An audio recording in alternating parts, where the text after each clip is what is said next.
Hai semuanya, gimana kabar kalian? Selamat pagi, welcome back di segmen Analisa Pagi, di mana kita akan membahas untuk update pergerakan dari market Bitcoin. Teman-teman, hari ini kita ada di awal tahun. Selamat tahun baru ya buat teman-teman. Kita sudah masuk di 2023, hari ini tanggal 1 Januari. Kita akan update untuk segmen Analisa Pagi. Kita akan mulai dulu dari kalender ekonomi yang hari ini libur, nggak ada event, nggak ada news. Masih dalam suasana liburan, hari ini hari Minggu juga, jadi ya mungkin nggak terlalu gimana-gimana ya untuk kalender ekonomi. Tapi ada beberapa news ini dari Coindex, itu pembahasan tentang FTX, stablecoin, terus juga ada apa yang mungkin terjadi di tahun 2023, terutama tentang regulasi kripto. Ini sih di pembahasan ini di breakdown atas beberapa negara, salah satunya US.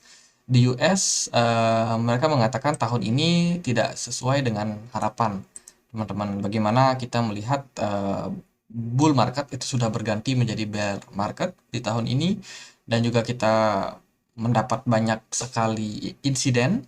Celsius, FTX sudah bangkrut, kemudian proyeknya Dime ya, dari Meta, dari Facebook itu bermasalah, terus juga ada Libra yang juga bermasalah.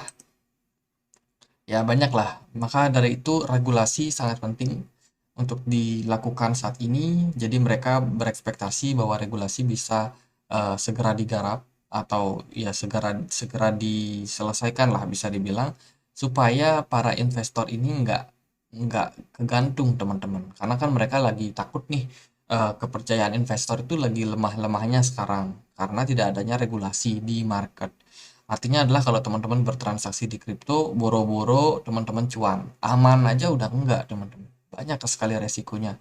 Mulai dari hacker, scam, project scam ya, terus juga ada money laundry, kemudian korupsi dan lain sebagainya. Jadi dengan adanya regulasi ini diharapkan akan menjadi pengaman lah bagi para investor retail yang kecil-kecil kayak kita. Tapi mungkin konsekuensinya ada dua. Pajak mungkin akan ditarik dari banyak exchange, mungkin akan berlaku yang namanya pajak. Terus juga yang lain akan ada pembatasan-pembatasan, misalkan transfer dan lain sebagainya. Ataupun mungkin di market future bakalan ada pembatasan leverage ya. Jadi akan ada banyak sekali regulasi-regulasi yang tentunya digunakan untuk mengamankan para investor. Jadi itu adalah sebuah konsekuensi, teman-teman. Jadi regulasi akan segera digarap. Ini banyak sih untuk pembahasannya, tapi intinya adalah masih seputar FTX yang collapse kemarin. Regulasi itu benar-benar penting. Dari UK sendiri pun juga kurang lebih sama. Mereka melihat kondisi saat ini cryptocurrency itu menjadi salah satu sesuatu yang friendly ya. Yang friendly dalam arti mereka kan lagi dalam masalah krisis labor mereka atau ketenaga kerjaan mereka lagi bermasalah. Banyak orang yang akhirnya berpindah bidang. Dari dulunya mungkin pekerja kantoran, pekerja apa, jadi mereka eh, apa namanya? Mereka dipecat atau mereka ya kontrak kerja mereka tidak diperpanjang, akibatnya memilih terjun ke dunia kripto, entah itu sebagai content creator atau mereka sebagai trader ataupun sebagai miners. Jadi udah banyak yang beralih, teman-teman. Ini juga terjadi di banyak-banyak negara ya.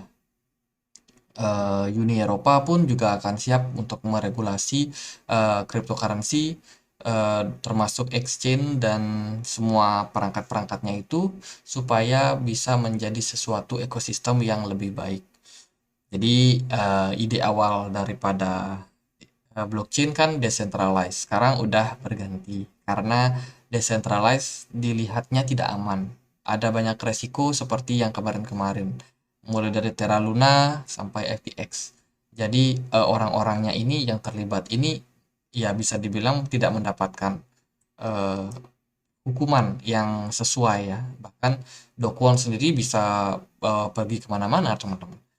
Sementara SBF dia udah ditahan, tapi hanya menjadi tahanan rumah, which is punya kemampuan lagi nih buat komunikasi sama orang-orang yang lain. Jadi ya efek jera bagi para pelaku itu nggak sepenuhnya bisa dirasakan karena memang dari regulasi pun sendiri belum mengatur ya tentang seperti apa kasus hukum yang bisa mereka terima.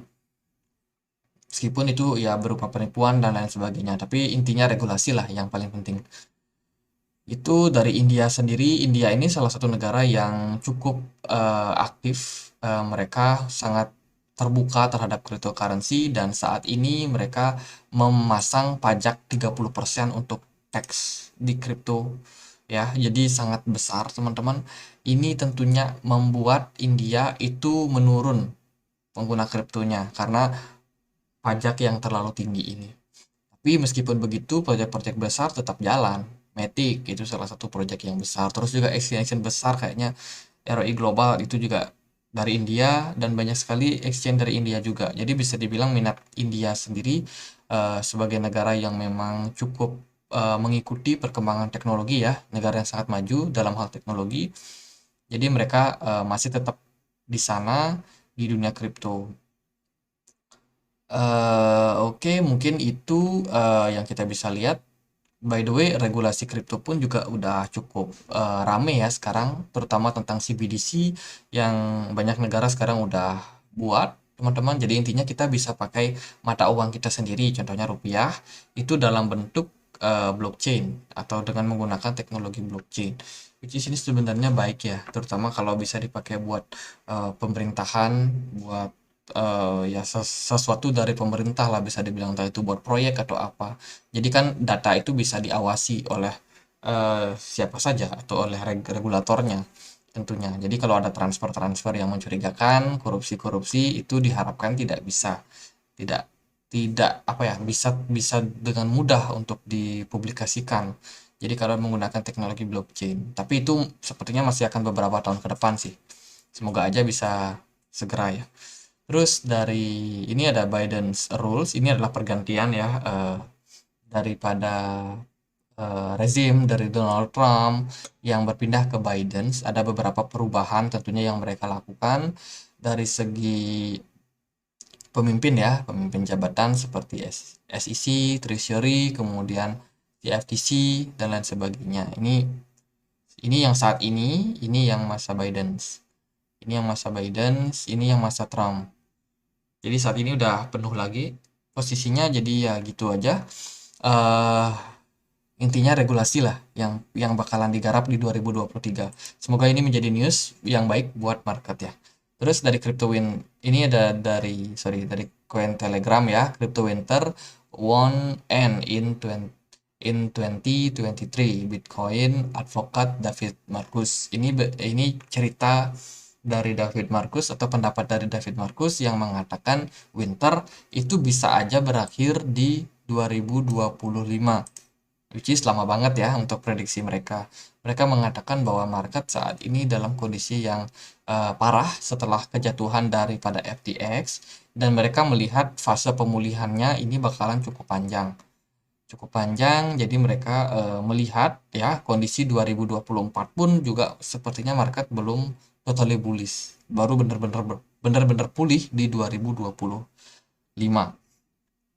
Jadi cukup beralasan sih sebenarnya apa yang David bilang, tapi sepertinya ini akan terjadi lebih cepat kalau menurut aku pribadi ya, meskipun dalam kondisi ekonomi mungkin saja 2025 ini baru market itu bakalan benar-benar pulih. Tapi biasanya sebelum tahun itu market akan bergerak duluan.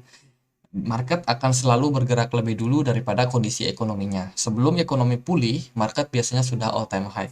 Biasanya seperti itu. Kita tunggu aja seperti apa ke depannya. Jadi dia sih sempat bahas juga ya, banyak orang yang memprediksi bahwa Bitcoin sendiri ini banyak yang prediksi sampai ke $10, $10.000. Ada juga yang mengatakan ya ini ya dia bilang $10.000 atau lebih bawah. Tapi ada juga yang mengatakan bahwa di penutupan kemarin di 16.500 itu juga bisa menjadi titik anjak balik lah bisa dibilang. Jadi ada kemungkinan-kemungkinan teman-teman. Tapi dia lebih yakin bahwa eh, Bitcoin bisa turun sampai ke 10 ribuan. Terus dari berita yang lain ini proof of reserve is becoming more effective, but not all changes are technical. Jadi proof of reserve itu bisa jadi efektif, tapi tidak semuanya. Ini akan challenges ya. secara teknikalnya. Kita tahu beberapa exchange itu sudah melampirkan, sudah menunjukkan proof of reserve mereka. Katakanlah Binance kemarin udah ikutan ya, Bybit juga udah. Terus ini ada OKX juga yang melaporkan proof of reserve mereka. So far sebenarnya cukup baik, langkah awal yang baik ya. Tapi meskipun kemarin ada beberapa pihak juga yang meragukan, ya ini proof of reserve kan bisa disetting, bisa di apa. Jadi ya gitulah teman-teman. Intinya proof of reserve ini sebenarnya awal yang baik bagi para exchange, meskipun benar juga sih kalau menurut aku ya, ada sesuatu yang mungkin bisa ditutup-tutupi dari proof of reserve ini. Tapi anyway itu sebuah langkah awal lah. Semoga nanti kedepannya ada sesuatu yang bisa menunjukkan ini loh aset mereka yang sebenarnya, yang tanpa tanpa utang, tanpa apa. Jadi benar-benar aset mereka yang mereka miliki seutuhnya teman-teman. Jadi news-news sekarang gitu aja, kita nggak terlalu banyak news memang ya, karena masih dalam suasana liburan, mungkin reporternya juga masih pada liburan. Kita akan bahas mungkin untuk market seperti apa. By the way kita lihat dulu dari indeks dolar. Kemarin nggak ada pergerakan gimana-gimana, indeks dolar masih dalam kondisi drop teman-teman. Ya, indeks dolar tertekan nih dalam beberapa hari, 2 hari kalau nggak salah, indeks dolar tertekan. Saat ini kondisinya masih berada di level support di 103. Kita akan melihat apakah level support ini cukup kuat buat menahan pergerakan dari indeks dolar ke depannya. Terus dari pergerakan S&P 500 pun juga kemarin melemah ya, melemah. Dia lagi berada di level support juga, masih ada beberapa gap di atas, mungkin akan ditutup, mungkin juga enggak.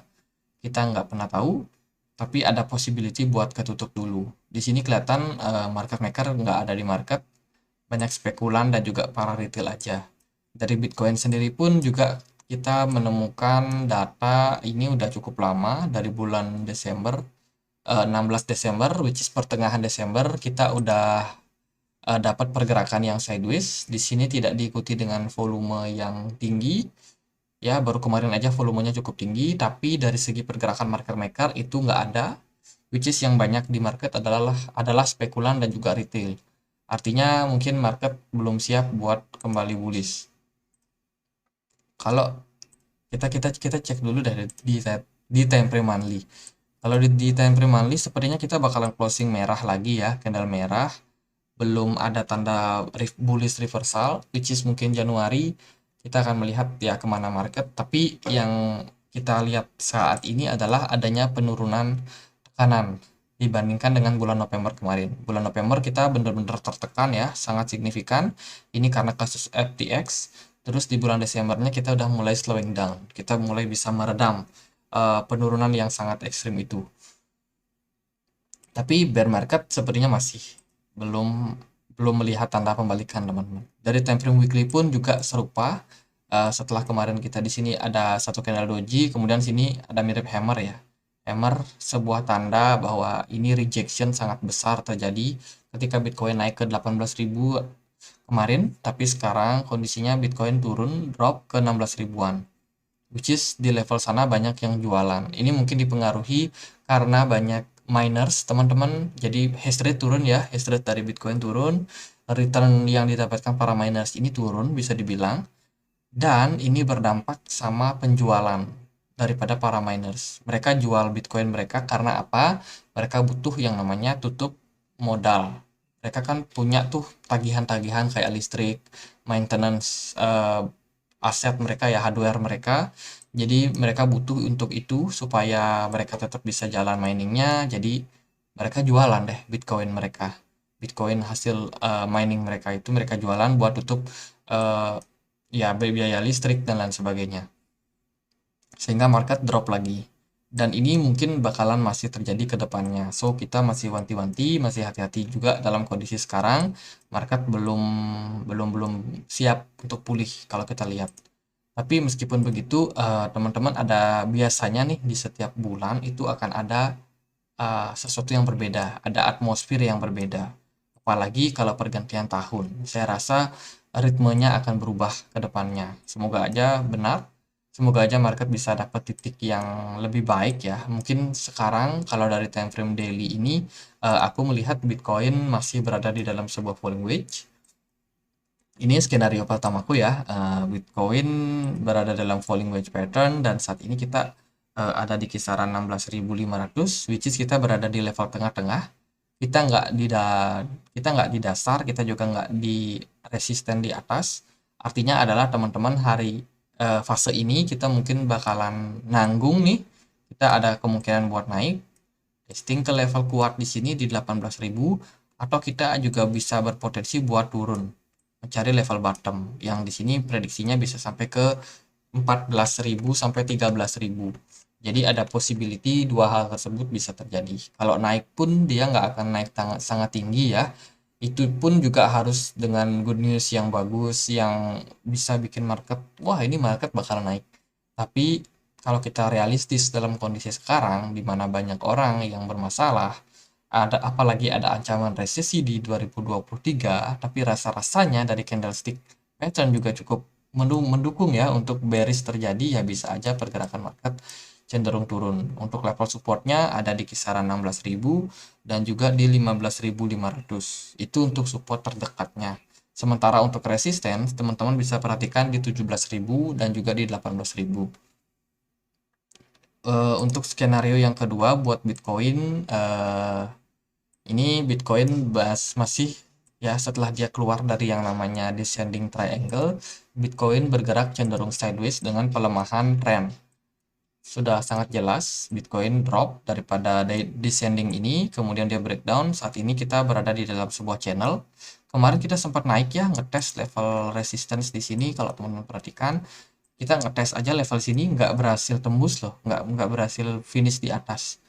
Which is ini tekanannya di sini sangat kuat ya, di 18.000 ini sangat kuat.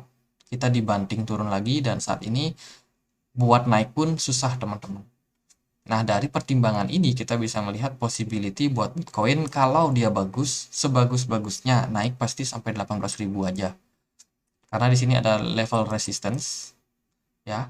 Di sini ada level resistance yang cukup penting. Tapi kalau sejelek-jeleknya Bitcoin nggak mampu naik, ya bisa jadi dia langsung turun. Di sini juga kita bergerak di dalam sebuah bearish flag, teman-teman.